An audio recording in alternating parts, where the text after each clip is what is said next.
So now moving on to weak acids and weak bases. Starting with weak acids, where strong acids completely break into their ions, weak acids only partially do. So this is a reversible reaction. So we have our acid interacting with water. We're going to produce hydronium ions and our conjugate base. And notice we have some equilibrium arrows here. That is very intentional. So because we have equilibrium arrows, we're going to have equilibrium constant. And for acids, we call it Ka for our acid dissociation constant.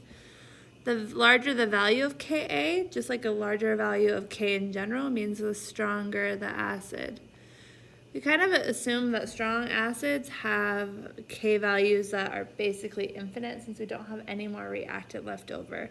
But with weak acids, usually they have values less than 1 because you only get a small amount of products.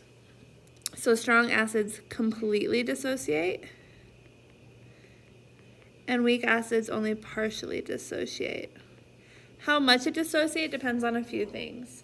It depends on the hydrogen and conjugate base bond, because the stronger the pull on the electrons from the polar base part of the acid, that means that you're going to, so the more polarized that partial positive is on the hydrogen atom, and the more negative the dipole on the conjugate base atom, means that that's going to be a weaker attachment, and so you're going to be able to have a stronger acid. So with like something like HCl, it's such a polar bond, and chlorine is so big that it's really easy to tear that hydrogen off. Which goes into weaker bonds can be broken easier, making the acid stronger. So 1 and 2 are pretty related. Stability of A. So if I have a conjugate anion that's super stable, basically it means that it doesn't really want to be in acid form. So that helps the acid stay to the equilibrium stay to the product side. If your conjugate base is more stable, it's not going to want to go backwards. Here are a few different common weak acids. Other than those 7 strong, everything else is weak, basically.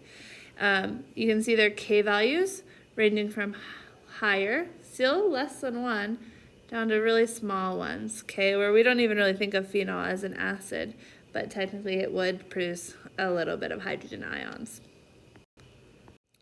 Before we jump into this slide, what I want to kind of preview with, just like before with equilibrium values, if I have equilibrium, I'm going to I'm going to have an ice table, so I'm going to need to know either the K value, the initial concentrations, and the equilibrium concentrations. So there are 3 conditions. Just like that here, we're going to need to know 2 of the 3, and we'll be solving for the others.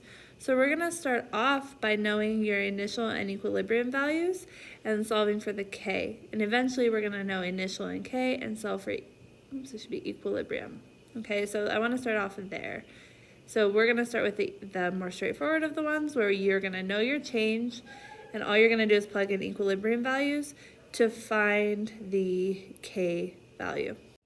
So the first thing we want to do is write the dissociation. So I have my acid, formic acid, COOH, or HCOOH, and it's going to interact with water to form hydronium ion and formate, HCOO minus.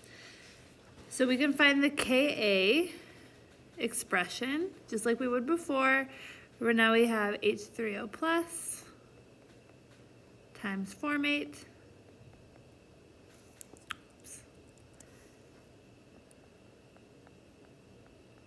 divided by the acid form, so HCOOH. So to calculate this, we need to know the equilibrium concentrations of all of these species. So we can we're going to need to find the hydronium concentrations, so we could do that from the pH, because we know that hydrogen or hydronium concentration equals 10 to the negative pH. So for this case, it'll be 10 to the negative 2.38. So we get our value for this equal to 4.2 times 10 to the negative third molar. That's also the same as our formate concentration. And we'll show you why on the next slide. So we're basically going to fill in our ice table. I'm going to preview how to fill in the ice table, but it will be filled in on the next slide as well. So here we have our reaction. We have our formic acid. I'm just going to call it HA going to hydrogen and the conjugate base formate. So I started with formic acid. I had a 0.1 molar solution. So in my ice table, that's where I'm going to start out here, 0.1 molar. I don't have any products.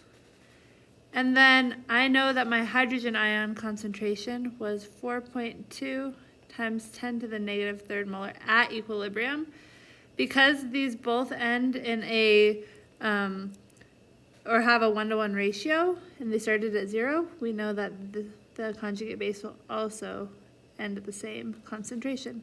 So because of that, we know the change. 4.2 times 10 to the negative third, we added for our products, which means that's what we're going to subtract over here.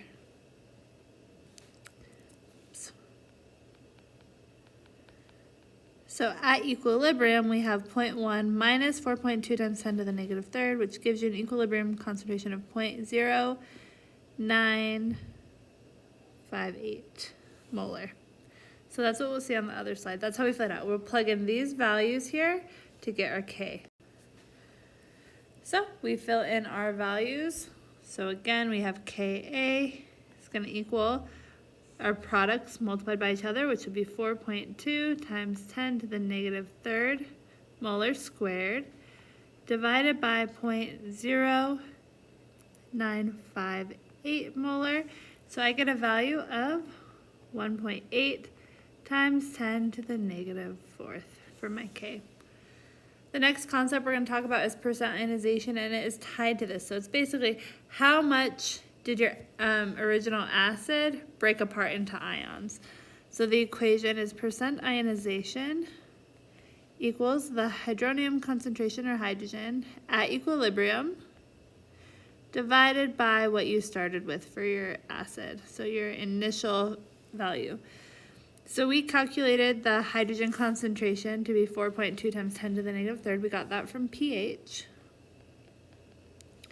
And then we were told that the concentration of formic acid was 0.1 molar. So to find percent ionization for this one, we're going to do hydrogen concentration, so 4.2 times 10 to the negative third, divided by 0.1 molar. Oops, I almost forgot, it's a percent, so we need to multiply by 100, times by 100, and we get a value of 4.2%. So this means that of all of the concentration of formic acid, only 4.2 of it dissociated into the products. So in this problem, I'm actually going to switch it up.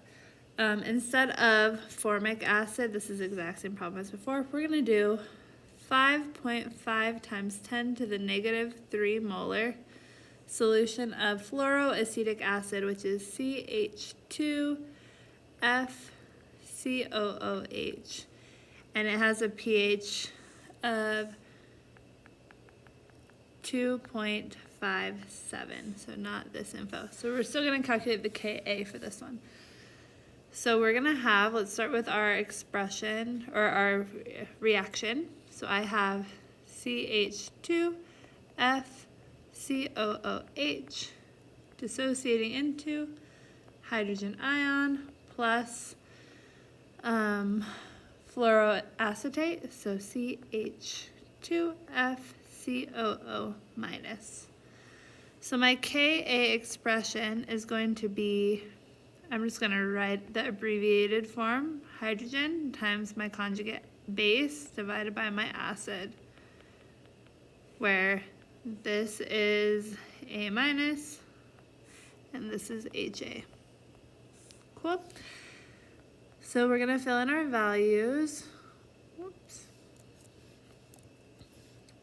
So initially my concentration for this is 5.5 times 10 to the negative 3, and I don't have any product. Now at equilibrium, my pH is 2.57, so I need to find my hydrogen concentration is going to be 10 to the negative pH, so it'll be 10 to the negative 2.57. So for hydrogen concentration, I get 2.69 times 10 to the negative third, which will be the same thing as my conjugate base. So that's what I had to add to both sides, which means that's what I'm going to have to subtract over here. So if I do 5.5 times 10 to the negative third minus that, I get 2.81 times 10 to the negative third. Okay, so now we can plug in our equilibrium values. I have 2.69 times 10 to the negative third, and I'm going to square it because those are the same value. Divide by 2.81 times 10 to the negative third. So I'm going to plug that in.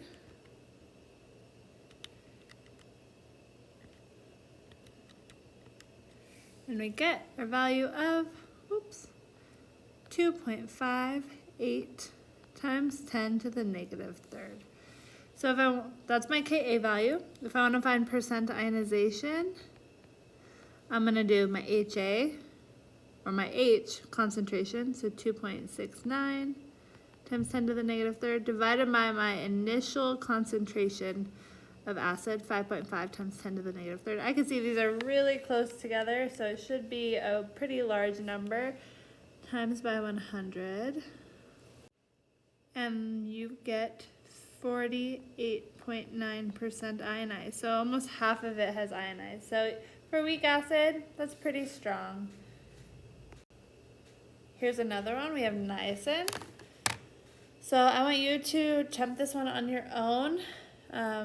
And then, so feel free to pause right now, try it on your own, and then you can press play and I'll show the solution.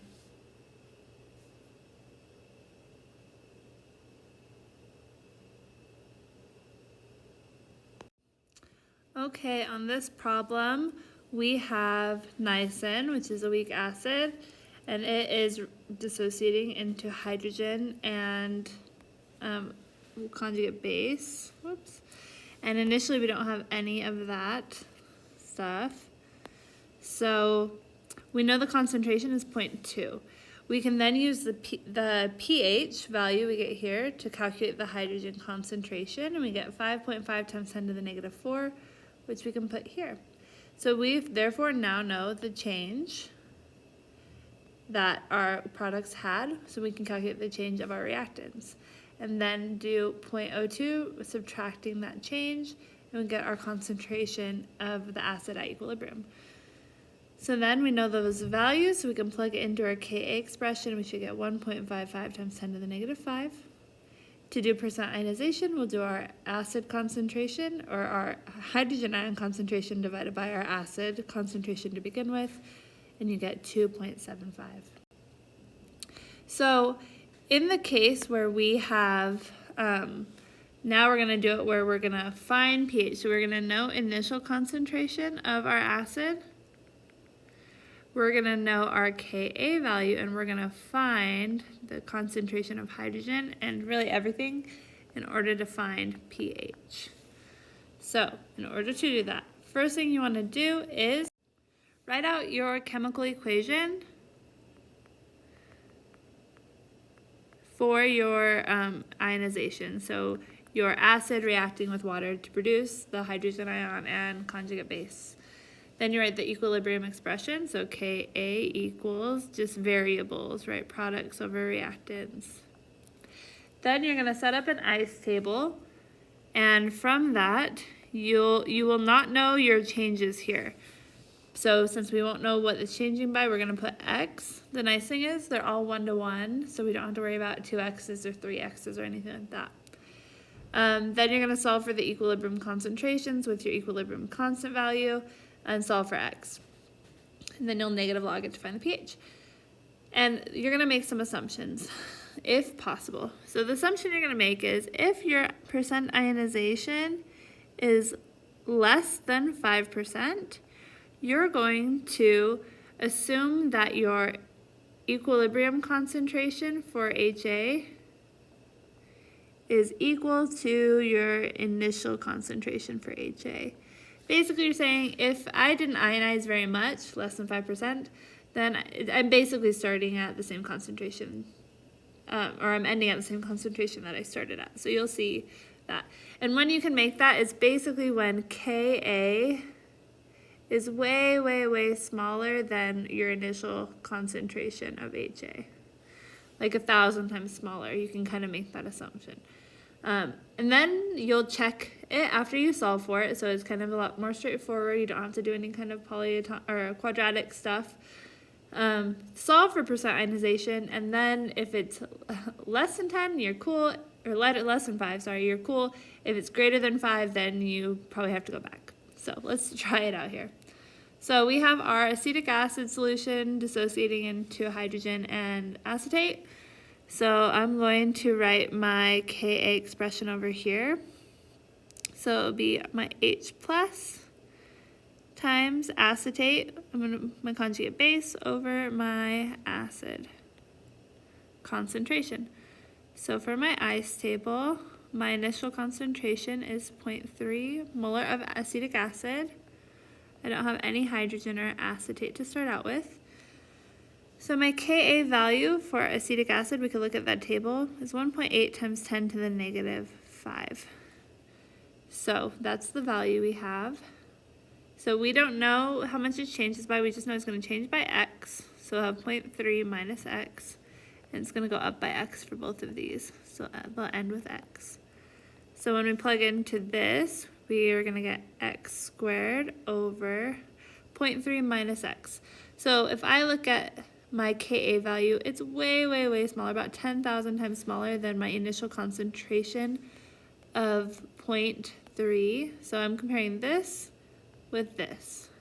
So those are way different, and like more than 1,000 times. So I'm going to make the assumption that my 0.3 minus x is basically just 0.3. So now I'm going to solve for x by itself. So I'm going to multiply by 0.3 on both sides, cross out, and then I am going to square root the whole thing. So I get x equals 2.3 times 10 to the negative 3rd molar. So that is my hydrogen ion concentration. So let's just check that percent ionization real quick. So I'm going to do 2.3 times 10 to the negative 3rd divided by my initial concentration of acid, 0.3 times 100, and that gives me 0.77%. So this was a good assumption to make. So then, now that I know my hydrogen concentration, I can find my pH by doing the negative log of it. So I'll do negative log of 2.3 times 10 to the negative 3rd. And I get my pH of this solution, which is my end goal, of 2.64. So that's the process. Let's do it a few more times so you can see what it's like. So I want to find the pH of a 0.2 solution of hydrocyanic acid. So we have HCN dissociating into H plus cyanide, Cn minus. We know hydrocyanic acid has a really tiny Ka, so let's do our Ka over here. Ka equals H plus times Cn minus over HCN, and that's a value of 4.9 times 10 to the negative 10. So let's fill out our ICE table so we can put in our values and solve for that. So I'm starting out with a 0.2 molar solution of hydrocyanic acid. I don't have any of my products. Now that Ka is so small, so that's good to know. So minus x here, 0.2 minus x, and then I'll have plus x and plus x. So because there's such a big difference, I'll get x squared here over 0.2. I'm not going to do minus x because 0.2 is way, way larger than 10 to the negative 10. So then I'll solve for that. I'll multiply up both sides by 0.2. And then I'll square root it. So I get x equals 9.9 times 10 to the negative 6 molar for hydrogen. And also my base. So let's just do percent ionization, although we can tell that's really tiny. So that will be 9.9 times 10 to the negative 6 over 0.2 times 100.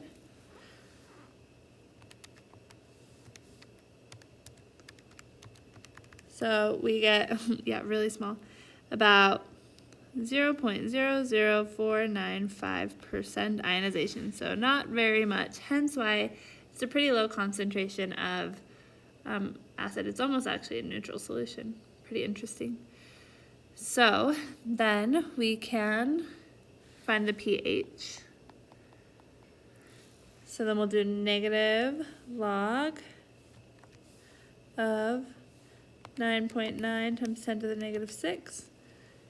And that is a pH of 5.00. And that makes sense with it being such a weak acid. In this problem, we're going to calculate the pH and percent ionization for a 0.1 molar hydrofluoric acid solution. So started setting it up. We have our hydrofluoric acid concentration and our product 0. We're going to subtract by minus x and add x over here. So then we set it up. Ka equals H plus times F minus over HF. And our Ka value for hydrofluoric acid is 6.8 times 10 to the negative 4. So we'll have x squared over 0.1. So if we try it, so actually if I do try to find the difference, I only have a difference of about 150 between my Ka and my initial concentration here. So that's not more than 1,000, but let's just see what happens if I do make the assumption. So I'm going to solve for x right now with the assumption. So I'm going to multiply by 0.1 on both sides, and then I'm going to square root it. So I have 6.8 times 10 to the negative 4 times 0.1, and then I'm going to square root that whole thing, and I get my concentration of hydrogen, which was my x, equals 8.2 times 10 to the negative 3rd molar. So if I do percent ionization here, I'll have 8.2 times 10 to the negative 3rd divided by 0.1 times 100. And that gives me a value of 8.2%. So that's higher than my 5% cutoff. So I actually do need to do it the long way. So I'm going to still use this whole thing, but instead of just 0.1 on the bottom, we're going to do 6.8 times 10 to the negative 4 equals x squared over 0.1 minus x. So we're going to have to do some calculations. So let's multiply both sides by 0.1 minus x. So that goes away. So I get x squared equals, so I'm going to distribute the 6.8 to the 0.1. So I'll have 6.8 times 10 to the negative 5th. And then the 6.8 over to the, and then I'll have minus 6.8 times 10 to the negative 4 times x. So I'll get it all over to the other side. So we'll move x squared, let's add that one over. So plus 6.8 times 10 to the negative 4x. And moving this one over, and then we'll have minus 6.8 times 10 to the negative 5th equals 0. So when we solve for that in the quadratic formula, we get an x value, which will equal our hydrogen concentration, of 7.9 times 10 to the negative third molar. So even if we did that, we're still getting above, we're getting about 7.9% ionization, so still meeting our standard. And that's significant enough of a pH difference or concentration. So about a 0.3 millimolar amount is significant as far as pH goes. So then we'll take the negative log of this, and we get 2.10. If I do the same thing, but log of the one we got earlier, 8.2 times 10 to the negative third, I get 2.086. So I would say significant enough. So strong acids and weak acids not only are different in how they dissociate, but that will affect their conductivity, or how much electricity they're able to conduct, as well as the rate of the reaction. And that's because strong acids, the concentration of hydrogen at equilibrium is equal to the amount of your acid that you put in initially. So if I grab a 0.1 molar of HCl off the shelf, I know that's how much hydrogen is going to be in there.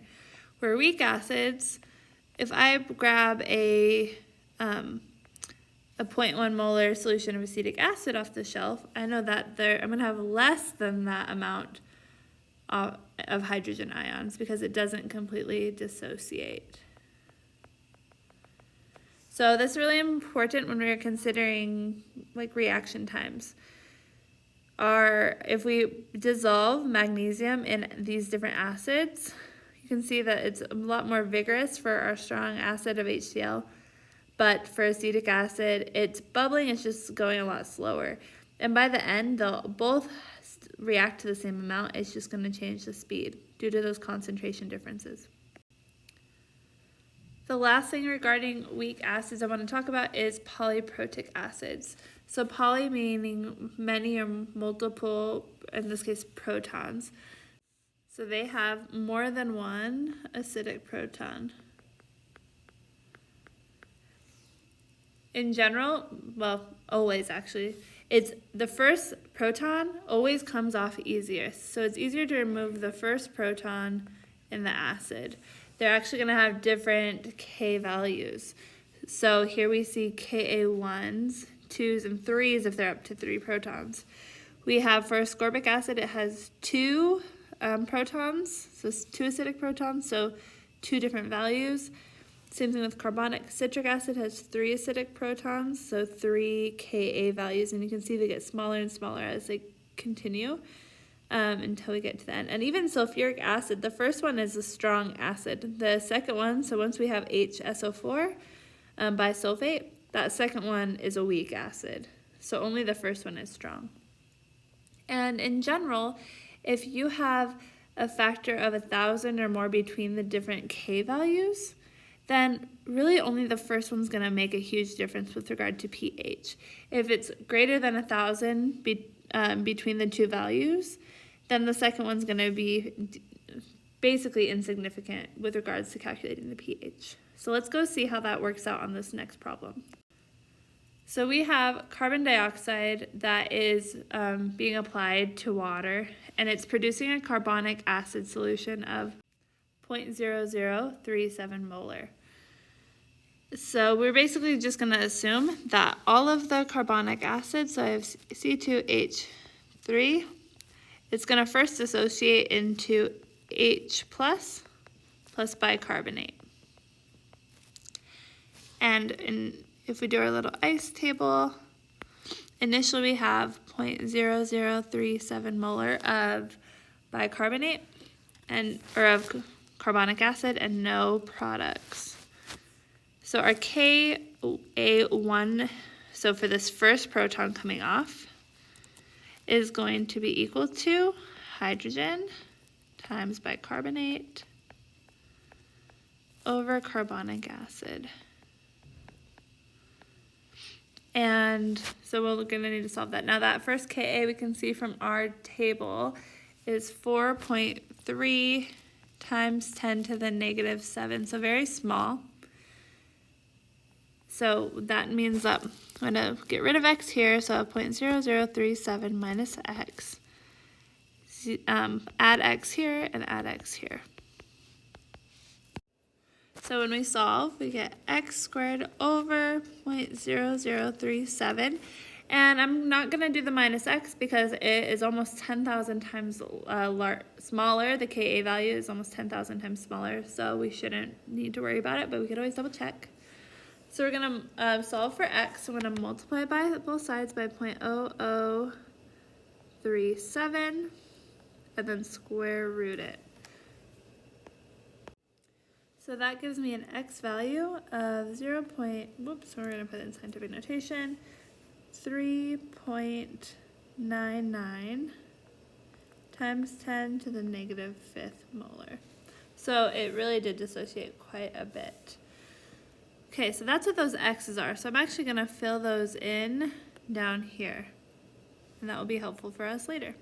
So my hydrogen concentration, 3.99 times 10 to the negative 5th, and bicarbonate. So now we can do our second ionization. So keep in mind that's what that first hydrogen is, or first proton is contributing. Now my second one is if I have bicarbonate and it dissociates into hydrogen plus carbonate now. Now that is how much I'm starting with. I have 3.99 times 10 to the negative 5th, and it hasn't broken off into any of its ions yet. So we'll do the same thing, minus x here. And then we'll add x's on the product side. So now we'll have Ka2 with our second ionization. So we'll have H plus times carbonate, over bicarbonate.